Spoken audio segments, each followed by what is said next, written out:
So these are some 36 cell trays, half of a 72 flat that has old soil in it, and we don't want that. So we dump that out, and we're left with this. Now we'll go over to the sink, carefully, avoiding all the John mess. In the sink,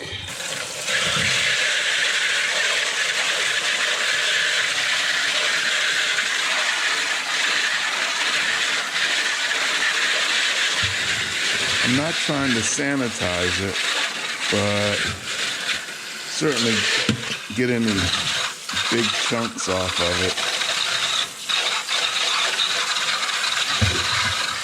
I didn't have any problem previously, so I'm not worried that I have a contaminated tray or something like that. So there you go. 36 tray, rinsed off, no big globs on it. All right, next, getting the soil ready. The soil is pretty cool. Cocoa koi, I think they call it. But here's a block, and you see it now, and you see this big tub. You start by putting some water on it. And so this is gonna look like, John, way too much water. Stop, man, you're gonna mess up. No, not gonna mess up. Check it out. All right, so just putting that water on it made it split down the middle. And if you watch it, it's expanding. And you can even hear it.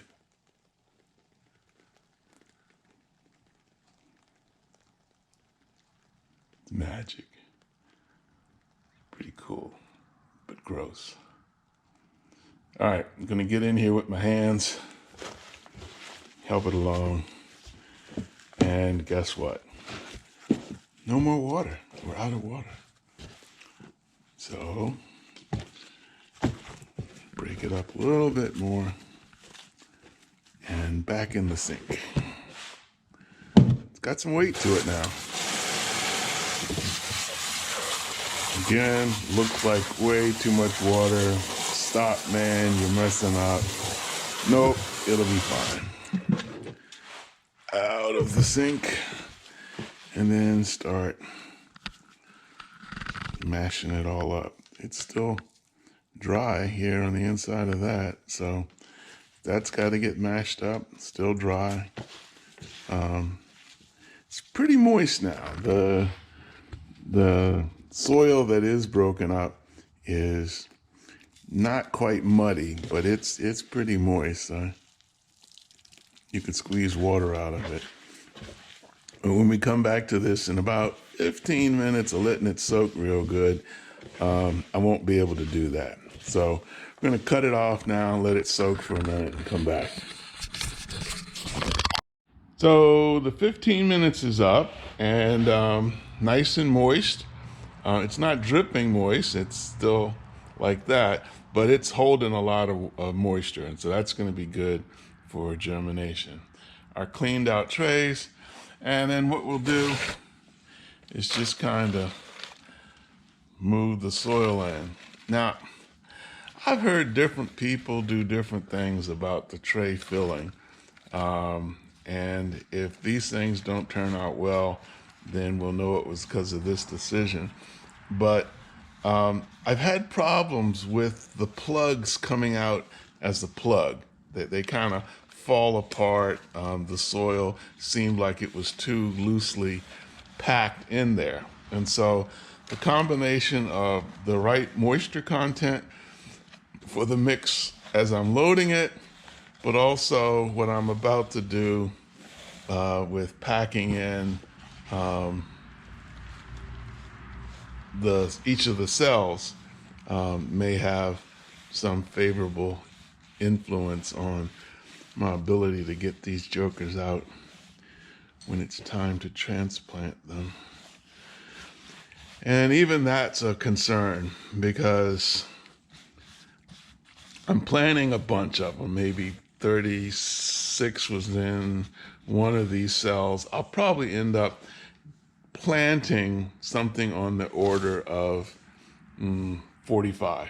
Anyway, see how they are now. They're all kind of level and even, but watch. I'm not even pressing hard.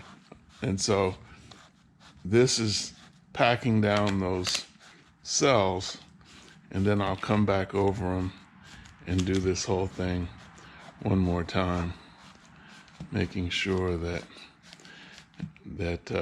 we have good amount of soil in each of these cells. So I'm gonna go ahead and do this off camera and come back.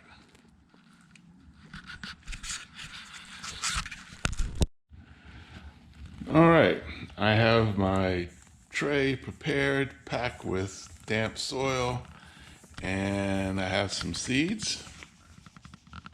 I've grown these before, and they're great. I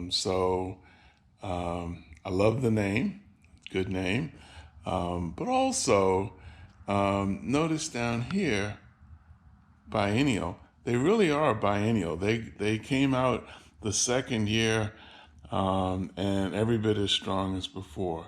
We like them because they're really tall, and this one is called the Potomac Early Sunrise Mix. So what I'm going to do is show you these seeds. They're incredible. Hold on just a second.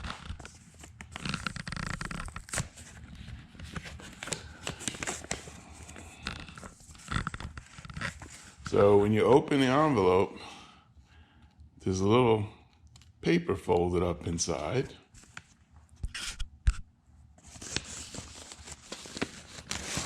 Carefully, very carefully, pull out that paper, and it's another envelope. Be very careful here because you're not getting a whole lot of seeds. That's all you're getting.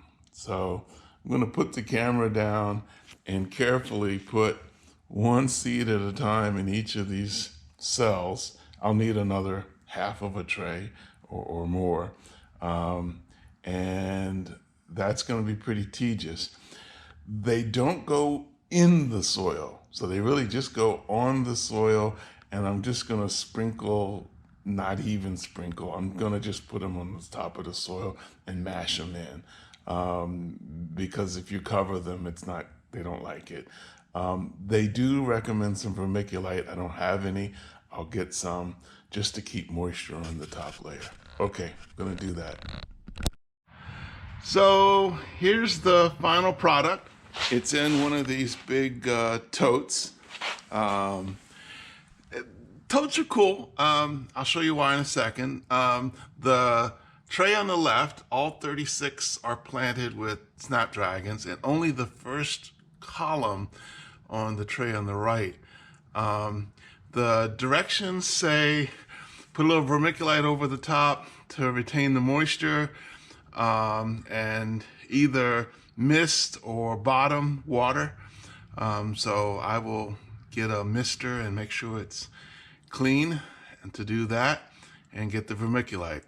Now, the other thing they say is they do need light to germinate. And that's part of the reason that they're planted so shallow. And for the light, close your eyes. Womp, womp, womp. We got some multispectral grow lights. So, and they fit really nice in the box. And the top, it's not airtight, but pretty tight. And you can see, nice, neat little package. Well, with my wife's permission, I'm going to grow these in the dining room because they need to be in a temperature range that the garage cannot provide right now. Once they germinate, they can come out here. They can handle, 50 degrees, 60 degrees during the day and 40 or 50 at night once they germinate. But they need to be in the 70 range right now. But they don't like to be too cold, too hot, and so they say don't put a a heat mat under them either, so they're not like peppers. All right, so now we wait. It's February 13th. We'll come back in a week and see what we got.